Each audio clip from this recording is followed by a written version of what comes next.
Hey everyone, welcome back to Corporate Decoder, the place where we try to make sense of corporate mumbo jumbo.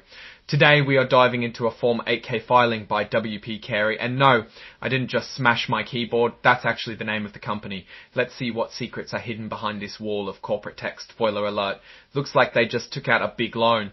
If you appreciate getting straight insights from corporate documents, make sure you're subscribed. We have a Discord community linked in the description below, so come join.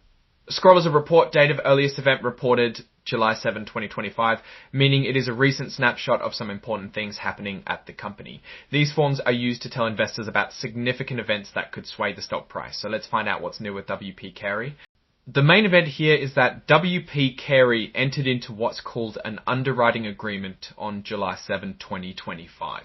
Think of this as the formal paperwork for taking out a massive loan. They're working with a bunch of big banks like Wells Fargo and Bova Securities, the usual suspects.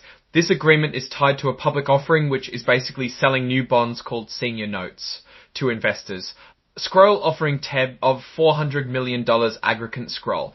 The company is offering 400 million 2030. Senior notes are carrying an interest rate of 4.650%. This means that the lenders will get paid that percentage of the total loan amount each year. Basically, it's how the company will pay back the borrowed money over time. This offering is expected to officially close around July 10, 2025. All of this is happening under a shelf registration statement they had already filed with the Securities and Exchange Commission. Think of it like getting pre-approved for a loan. They've been planning this for a while. So what's all this money for? WP Carey says they plan to use the money from selling these bonds to pay off some debts, specifically drawing down on what they owe to other lenders, reducing the amount outstanding in their $2 billion revolving credit facility, and for other general company expenses. It's like using a new credit card to pay off some of the old credit card balances, hopefully at a better interest rate or with better terms. The legal description of the underwriting agreement in the filing basically covers all the fine print, including what promises WP Carey is making, what happens if things go wrong, and who covers what costs. It sounds like standard stuff for this kind of big money deal. To see exactly what those terms and conditions are, you'd have to examine the agreement directly. Scroll item 8.01. After a scroll, Kedge, the company put out a press release about the bond offering where it likely highlights the deal in a positive light. These releases are usually designed to reassure investors and make the company look good.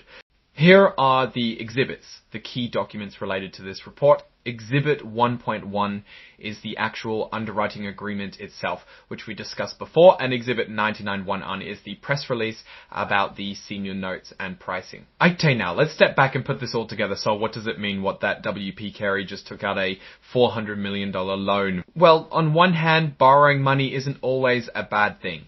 If interest rates are low enough, it could be thought of as nearly free money, which could be what they were thinking. They're swapping out older debts for this new lower interest debt, or they're betting they can make more money investing that loan than the interest payments on the loan itself. It could give them more wiggle room financially, make it easier to grow the business or handle any unexpected cost. But taking on more debt comes with risk. If for whatever reason they have trouble paying back that 400 million, then those lenders could come looking for their collateral and the whole company could be at risk. More debt also means higher interest expenses, which eats into profits. Ultimately, whether this was a smart move or not will depend on how well WP Carey manages that debt and what they do with that newfound cash. Alright, that's our breakdown of WP Carey's latest filing. What's your take on these numbers and what they signal for the company's future? Drop your thoughts in the comments. If this analysis was valuable, hitting that like button really helps, and subscribe for more deep dives. Don't forget to check out the Discord in the description. Thanks for watching. See you next time.